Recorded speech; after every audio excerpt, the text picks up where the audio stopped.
Voilà. Oui, c'est bon. Merci beaucoup.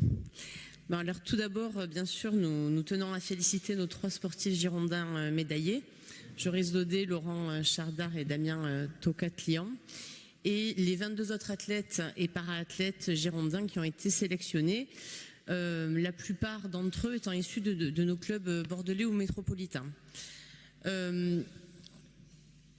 Nos pensées vont aussi à tous les autres sportifs de haut niveau qui n'ont pas été sélectionnés pour ces Jeux.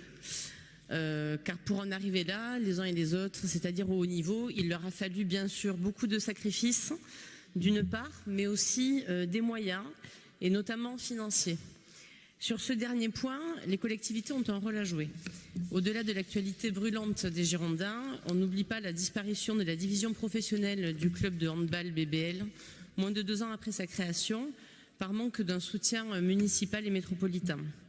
À notre demande, un groupe de travail a été lancé à la métropole, dont les conclusions sont prévues pour cette fin d'année. Alors bien sûr, nous supportons l'union avec fougue. Bien sûr, la situation des Girondins nous meurtrit, mais c'est d'une façon beaucoup plus large que nous devrions soutenir la pratique sportive de haut niveau à Bordeaux. Donc de ce point de vue-là, nous aimerions avoir plus de précisions sur ce que fait la majorité municipale à ce niveau. On s'y perd un peu, parce que d'une part, il y a une tribune dans le journal Le Monde centrée sur le modèle économique du football. D'autre part, nous avons un groupe de travail métropolitain mené par notre collègue Brigitte Bloch. Mais au final, on n'a pas de visibilité globale sur ce sujet.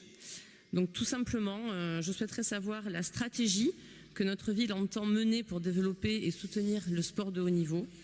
Le sport de haut niveau mérite une réflexion transpartisane et collective en mettant tous ces acteurs autour de la table, les sportifs, les clubs, les associations, les entreprises, et en embrassant l'ensemble du sujet, incluant par exemple la pratique féminine, la formation des joueurs, l'inclusion, entre autres. Donc voilà, je souhaiterais avoir plus de visibilité sur cette question. Merci.